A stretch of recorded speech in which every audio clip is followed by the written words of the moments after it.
Hello students, welcome back to क्लैरिक concepts unleashing the conceptual learning. आज हम लोग कंटिन्यू करने वाला है numericals of friction head losses और आरसी बेस्ड इक्वेशन को यूज़ करके। ये थर्ड एग्जांपल है। Let us continue. A wind tunnel has a wooden rectangular section of 40 centimetre by 1 metre and 50 metre long. तो आपको क्या दिया? विंड टनल दे रखी है। अब विंड टनल कैसी होती है? ऐसा विंड टनल होता है, अगर आपने नहीं देखा है तो यहाँ पर आपका फैन होता है, आपका इंड्यूस फैन होता है, आईडी फैन। तो ये आपका विंड को सक करता है और ये आपका टेस्ट सेक्शन होता है, यहाँ पे टेस्ट सेक्शन। और इस टेस्ट सेक्शन का जो क्रॉस सेक्शन आपको दे रखा है वो दिया हुआ है 40/1, मतलब आपका ये 40 सेंटीमीटर मतलब 0.4 मीटर और ये आपका 1 मीटर है सपोज। और इसका ये जो 50 मीटर की जो लेंथ है, मतलब ये आपकी 50 मीटर की लेंथ है लेंथ वाइज, ठीक है। और ये आपका फ्लूइड का फ्लो ऐसा होता है, ऐसे। The average velocity is 45 metre per second for air at sea level certain condition, मतलब आपका V एवरेज दिया हुआ है, V दिया हुआ है। Find the power loss due to friction and also find the power required to drive the fan if the fan efficiency is 65%। For air density is 1.2 kg/m³ and dynamic viscosity is this much pascal second. अब देखिए find क्या करना है, मैं आपको बता दूं। पहला क्वेश्चन फाइंड करना है power loss due to power loss due to friction. Power friction में कितना गया, लॉस हुआ, वो निकालना है, ठीक है। तो power loss due to friction is equals to, हमें पता है कि हेड लॉस इज एफ, और हेड लॉस बेसिकली क्या है? It is the amount of energy lost per unit weight of the fluid. मतलब ये अगर देखा जाए तो ये क्या है? Joules, amount of energy, friction energy lost in terms of joules per unit weight. अब कैसे भी करके अगर एक न्यूटन फ्लूइड आपका इतने जूल एनर्जी लॉस कर रहा है, तो हम अगर मल्टीप्लाई करें कितना न्यूटन फ्लूइड एक सेकंड में क्रॉस कर रहा है, तो मुझे अगर एक सेक्शन में इतना पता पड़ जाए कि भाई सपोज 5 जूल्स पर न्यूटन, मतलब 5 is the friction head loss for example. तो 5 जूल अगर 1 न्यूटन आपका एयर अगर होगा, 1 न्यूटन एयर, तो वो लॉस कर रहा है। तो अगर मैं इसको मल्टीप्लाई कर दूं कि ऐसे कितने न्यूटन एक सेकंड में क्रॉस कर रहे हैं, मान लो 100 न्यूटन आपका एयर, 100 न्यूटन एयर एक सेकंड में क्रॉस कर रही है, तो टोटल एनर्जी लॉस कितना हो जाएगा? 5 × 100 दैट इज 500। अब यूनिट क्या आएगा? ये जूल्स पर न्यूटन, न्यूटन पर सेकंड, न्यूटन कैंसिल, तो जूल्स पर सेकंड। तो ये अल्टीमेटली क्या आ गया? पावर, कि एक सेकंड में 500 जूल की एनर्जी लॉस हो रही है in this particular setup due to friction.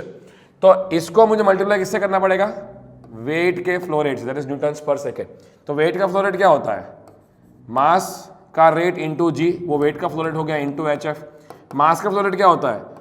Density of the fluid into volume flow rate, आपका मास का फ्लो रेट होगा इंटू HF। तो power lost due to friction will be found by rho QGH, where rho is density of the air, Q is the total volume flow rate of the air, G is gravitational acceleration, HF is the friction head loss. अब ये आपको पता है density 1.2, Q आपको पता है क्या? Q मिल जाएगा कैसे? 45 मीटर पर सेकेंड दिया हुआ है, तो Q will be area, this area that is 1 × 0.4, 1 × 0.4 metre का जो एरिया है इनटू आपका वेलोसिटी दिया हुआ है 45, तो आपको Q मिल जाएगा। G दिया हुआ है 9.81, तो HF खाली फाइंड करना है। तो HF कैसे फाइंड करेंगे वो पहले देख लेते हैं। This is equation 1। तो इक्वेशन 1 से आपको पहला क्वेश्चन सॉल्व हो जाएगा, what is the power loss due to friction. दूसरा क्वेश्चन क्या है? Find the power required to drive the fan if the fan efficiency 65%। कितना पावर चाहिए होगा, मतलब कि मान लो इतना पावर लॉस हो रहा है, फिर एयर को ही लॉस हो रहा है, तो एयर को इतना एनर्जी तो फैन को देनी पड़ेगी, बट फैन को एयर को इतनी एनर्जी देने के लिए खुद को इनपुट कितना लेना पड़ेगा? दैट कुड बी 65% आपकी एफिशिएंसी अगर होती है। Suppose for example efficiency of fan could be said as power output. तो फैन को आउटपुट कितना देना पड़ेगा? PF जो लॉस हो रहा है उतना उसको आउटपुट देना पड़ेगा, मतलब एयर को देना पड़ेगा, divided by power consume by the fan, that is power input. तो पावर इनपुट क्या होगा? That will be power loss due to friction divide by efficiency of fan, that is power loss due to friction. मुझे तो ये दो equation है, suppose equation 1 और 2। अब देखो पावर एफिशिएंसी दे रखी है मुझे ऑलरेडी 65.65 ये आ जाएगी, बट PF निकालने के लिए मुझे ये निकालना पड़ेगा, इसके लिए मुझे HF निकालना पड़ेगा। तो आपका हार्डकोर क्या? HF निकालो पहले। अब HF क्या होता है? HF इज FL_V² अब D यहाँ पर क्या है हम चेक करेंगे, यहाँ पर रेक्टेंगुलर दिया हुआ है, तो यहाँ पर हाइड्रोलिक डायमीटर लेना पड़ेगा, वो कर लेंगे। L मुझे पता है 50 मीटर्स, V मुझे पता है 45, 2G पता है, D मेरा होगा hydraulic diameter, that is 4A/P हम देख चुके हैं ऑलरेडी, वो भी निकाल लेंगे। That is D is 4A/P, मतलब 4 × cross sectional area, that is 0.4 into 1 divided by perimeter, perimeter क्या होगा 2 टाइम्स 1 प्लस 0.4, 2 टाइम्स 1 प्लस 0.4, ये आपका 2 कैंसिल, तो ये d जो है वो आ रहा है लगभग, that will B hydraulic diameter अगर आपका सर्कुलर नहीं है तो d will be 2 into 0.4 divided by 1.4, ये आ रहा है 0.57 मीटर्स डायमीटर। तो ये भी आपको मिल गया, 2g पता है, l पता है, v पता है, f कैसे निकालेंगे। अब यहाँ पे फ्रिक्शन फैक्टर भी नहीं दिया है ना, सेंटर आपका स्किन फ्रिक्शन कोएफिशिएंट भी नहीं दिया है, तो उसके लिए आप रेनॉल्ड्स नंबर फाइंड करेंगे पहले। तो let me find Reynolds number, sorry let me find Reynolds number. तो रेनॉल्ड्स नंबर मेरे केस में क्या आएगा, rho V D by mu. तो रेनॉल्ड्स नंबर रो कितना होगा 1.2 density of the air into V कितना है 45, डायमीटर कितना है, डायमीटर ये डायमीटर नहीं है आपका रेक्टेंगुलर, डायमीटर ये यूज करूंगा d 0.57, म्यू कितना है 1.81 इंटू 10⁻⁻⁵, तो आर ई की वैल्यू आ रही है लगभग 1.2 into 45 into 0.57 divided by 1.81, that is 17 या 1.7 इंटू 10⁻⁶, तो आर ई आपका आ रहा है 1.7 इंटू 10⁻⁶। इसका मीनिंग ग्रेटर देन 2000 है। इसका मीनिंग क्या है, इसका मीनिंग टर्बुलेंट फ्लो है। इसका मीनिंग क्या है, इसका meaning friction factor is the function of E by D as well as Reynolds number. तो रेनॉल्ड्स नंबर तो मुझे मिल गया, E बाई डी क्या है, E बाई डी दिया हुआ है क्या मेरे को, E is what, E is, हाँ E दिया हुआ है 0.0001, तो 0.0001 divided by what is D, D is 0.57, खाली ये फाइंड कर लो, 0.0001 बाई 0.57, ये होता है 1.75 इंटू 10⁻⁻⁴। डन। तो अभी E बाई डी पता है, रेनॉल्ड्स नंबर पता है, तो मूडीज चार्ट से मैं फ्रिक्शन फैक्टर निकाल सकता हूं। Yes, let me check Moody's chart. Moody's chart ये है, तो पहले तो मुझे E बाई डी की लाइन पकड़नी है। E बाई डी की वैल्यू क्या थी मेरी, E बाई डी मेरे केस में आपका था 1.75, E by D is 1.75 into 10⁻⁻⁴। अब चेक करो 10⁻⁻⁴ यहाँ पर है 1.75, मतलब आई थिंक ये आपका 1, ये जो ब्लू है वो 1 इंटू 10⁻⁴, ये 2 इंटू है, तो 1.7 कुछ यहाँ पर आना चाहिए। तो ये एक लाइन है, सपोज ये दो लाइन के बीच में आएगी लाइन आपकी, तो मान लीजिए ये लाइन आपकी आ रही है ब्लू कलर वाली, तो ये हम लाइन पकड़ ली ब्लू कलर की। अब क्या है रेनॉल्ड्स नंबर, वो कितना था, Reynolds number was equals to, check करते हैं प्रीवियस स्लाइड में क्या था रेनॉल्ड्स नंबर की वैल्यू, 1.7 इंटू 10⁻⁶, 1.7 इंटू 10⁻⁶, तो 1.7 कहाँ पर आएगा, 10⁻⁶ यहाँ पर है, 10⁻7 यहाँ पर है, कहीं इस बीच में आएगा। तो पहले ये लाइन वापस ला लेते हैं, ये आपका ब्लू कलर का ये लाइन है। अब वर्टिकल लाइन कुछ यहाँ पर आएगा 1.7 वाला, और ये इंटरसेक्ट यहाँ पे हो रहा है, तो यहाँ से एक लाइन मार्क करेंगे, तो ये आपका आ रहा है 0.014, ये आपका फ्रिक्शन फैक्टर हो गया, F इज इक्वल्स टू 0.014। अब तो प्रॉब्लम सॉल्व ही हो गया ना सीधा। कैसे, अगर मेरा फ्रिक्शन फैक्टर 0.014 आ गया तो HF क्या हो जाएगा, FL_V² बाई 2GD, तो 0.014, length 50 metre, velocity 45 metre per second का स्क्वायर, 2 इंटू 9.81, और आपका D क्या था यहाँ पे फाइंड किया था, वो प्रीवियस स्लाइड में देख लेते हैं। D क्या था मेरा, D was, just a minute, D was 0.57, 0.57 था, इसको मैं नेक्स्ट कर रहा हूँ, तो D आपका था 0.57। अब ये HF फाइंड कर लीजिए, तो 0.14 इंटू 50 इंटू 45 का square divided by 2 divided by 9.81 divided by 0.57, ये आंसर आ रहा है 126.75 metres. Let me check whether my calculation is right और wrong, because I may not be aware about the calculation. Yes, 126.53, मेरा 126.75 परफेक्ट है। अब ये जो आपका HF आया, अब मेरा ऑब्जेक्टिव HF का नहीं है, मेरा ऑब्जेक्टिव क्या है, find out the power required, sorry find out the head lost, sorry power required if efficiency 65। और यहाँ पर एक और कंडीशन थी आपकी कि आपको फाइंड करना है, ये रहा, you wanted to find the power required to drive the fan. ठीक है, एंड पावर लॉस ऑल्सो, दोनों चीज फाइंड करनी थी, power lost.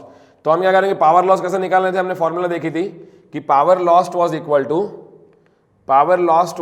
To just a minute, power lost P F was equals to rho G Q और HF, और Q कैसे निकाला था हमने, Q was equals to area into velocity, area is 0.4 into 1 into 45, ये आता है 0.4 into 45, 18 meter cube per second, सब कुछ अवेलेबल है, डाल दो यहाँ पे। Density is 1.2 into G is 9.81, Q is 18, HF is 126.75 meters, sorry 75 डाल दो खाली, ये आएगा 18 into 1.2 into 9.81 into 126.75. This is coming out to be power loss due to friction is equals to 26857.8 watt. ये आपका power loss due to friction हुआ। अब दूसरा क्या फाइंड करना है, दूसरा फाइंड करना है कि पावर रिक्वायर्ड, पावर इनपुट कितना था, PF divided by fan efficiency. तो फैन को अगर इतना एयर को देना है तो खुद को कितना कंज्यूम करना पड़ेगा वो फाइंड कर रहा है। तो एयर को देना है suppose 26857.8 divided by efficiency of the fan is how much, 65%, 0.65, तो डिवाइड करो 0.65 से, तो खुद का एनर्जी मिल जाएगा P input is equals to 41319.72 watt, मतलब कि फैन को कितना चाहिए होगा, 41.3 kilowatt. This is the final answer. The power required to drive the fan is how much, 41.3 kilowatt. Let me check whether I am correct और not, calculations, yes, ठीक है। अब यहाँ पर स्टेटमेंट थोड़ा वो हो गया है, बट यहाँ पर एक और फाइंड करना था, power loss due to friction. तो ये आपका power loss due to friction answer 1, and power required to drive the fan is this answer 2, answer 2। समझ में आया कैसे यूज करना है, मूडी चार्ट के थ्रू भी कैसे निकालना है वो भी मैंने दिखा दिया इस एग्जांपल में। तो ऐसे यूज करते रहिए आप फ्लूइड मैकेनिक्स के example. If you have any query, एक और एग्जांपल करते हैं। Heavy fuel oil flows from A to B through a 100 meter long horizontal steel pipe of 150 mm diameter। एक स्टील पाइप दिया है, डायमीटर 150 mm है, length 100 metre है, A से B तक फ्लूइड जा रहा है। The pressure at A is this and B is 0.95 MPa। The kinematic viscosity is this much and its relative density is this much, 0.918।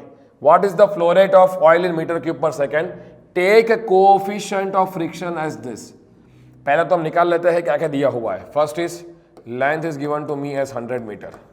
तो मेरे पास एक पाइप है, जस्ट अ मिनट, एक पाइप है जिनकी लेंथ 100 मीटर दी हुई है। Diameter is given to me as 0.15 meters. Pressure at A is given to me as 1.08 MPa। Let me check these slides, okay। Pressure at B is given to me as 0.95 MPa। मतलब मैं अगर pipe draw करता हूं एक, ये मान लो आपका length है कितना है 100 मीटर्स का, तो यहां प्रेशर जो है section A section B, pressure A दिया हुआ प्रेशर बी दिया हुआ है, ठीक है। Then kinematic viscosity nu is given to you as 4.125 into 10⁻⁻⁴ metre square per second. Specific gravity 0.918, तो मैं डायरेक्ट डेंसिटी लिखता हूं, डेंसिटी इज 918 हो जाएगा kg पर meter cube. What is the flow rate, Q find करना है आपको दिया हुआ है CF, दैट इज 0.01825। अब आपको फ्लो रेट फाइंड करना है। सबसे पहले चीज मैं क्या करूंगा, आई विल ट्राई टू सी कि एक पाइप दिया हुआ है, फ्रिक्शन लॉस हो रहा है, मुझे फ्लो रेट Q फाइंड करना है, ठीक है। Q फाइंड करने के लिए बहुत आसान तरीका है, Q will be equals to area into velocity. तो एवरेज वेलोसिटी क्या है वो फाइंड करनी है। एरिया तो मुझे मिल जाएगा π/4 d² से, d मुझे दिया हुआ है। तो how will we get velocity. अब वेलोसिटी के लिए मुझे क्या करूंगा, can I say that HF पहले मैं फाइंड कर लूँ तो मुझे कुछ अंदाजा आएगा। तो HF के लिए भी वेलोसिटी चाहिए होगी, वो भी नहीं दिया है मुझे। बट क्या HF के साथ में कुछ और चीज़ है, यस। यहाँ पर मान लो एनर्जी में कहता हूँ E1, यहाँ पर एनर्जी कहता हूँ E2। तो can I say total energy E1 is equals to E2 plus HF।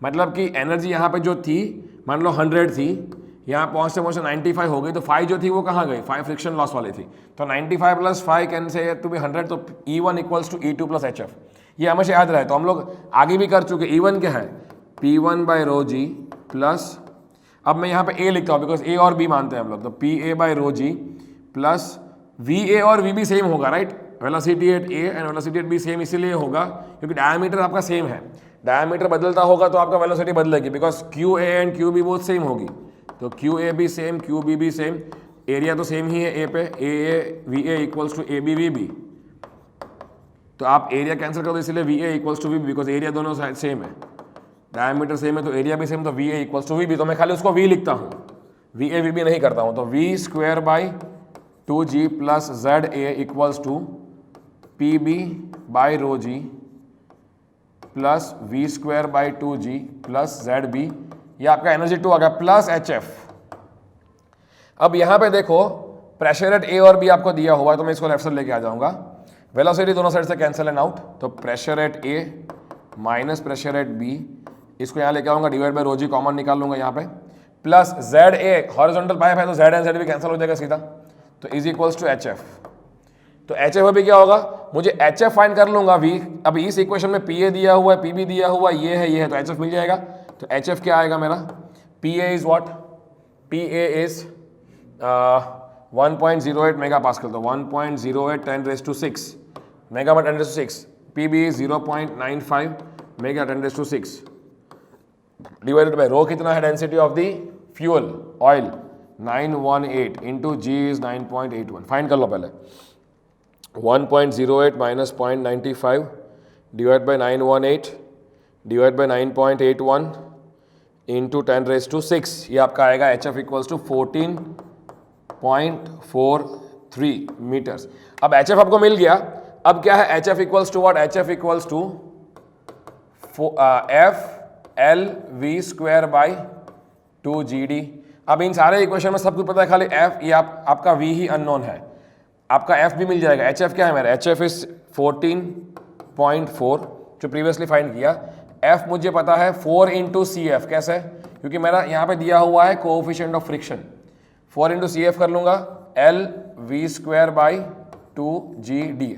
अब सारी वैल्यूज लगा दो यहाँ पे, 14.4 इक्वल्स टू 4 इंटू CF क्या है 0.01825 इंटू L कितनी है लेंथ 100 मीटर्स, V स्क्वायर मुझे नहीं पता है, divided by 2 into 9.81 into D कितना है 0.15। ये सारी वैल्यूज को यहाँ पे लेके आ जाओ, इसको नीचे इसको ऊपर फाइनल फाइंड कर लो, उसका रूट लोगे तो आपका V मिल जाएगा। तो V का आंसर जो आएगा, मैं डायरेक्टली लिख रहा हूँ यहाँ पे फाइंड करके, 14.4 into 2 into 9.81 into 0.15 divided by 4 divided by 0.01825 divided by 100, जो आंसर आया उसका अंडर रूट, वेलोसिटी आ रही है 2.409 मीटर्स पर सेकेंड। आपका ऑब्जेक्टिव वेलोसिटी का नहीं, आपका ऑब्जेक्टिव फ्लो रेट का है, तो Q equals to π/4 D square, मतलब area π/4, Q equals to π/4, D कितना है 0.15 एरिया इंटू वेलोसिटी, वेलोसिटी कितनी है 2.409, तो Q का आंसर क्या आएगा into pi divided by 4 into 0.15 का square, that is 0.0426 metre cube per second, ये आपका फाइनल आंसर है। तो आपका फ्लो रेट जो है वो कितना हो जाएगा, flow rate is 0.0426 metre cube per second from the pipe. ठीक है, let me check whether it is correct और नॉट। I might make some mistake in the calculation, 0.0426, perfect, that is the answer. समझ में आया कैसे करना है? तो आप इसी तरह से आपके RCS इक्वेशन के फॉर्मूला का यूज करता रहिए और न्यूमेरिकल सॉल्व करता रहिए। For any query get back to us. Thank you so much, see you in the next class.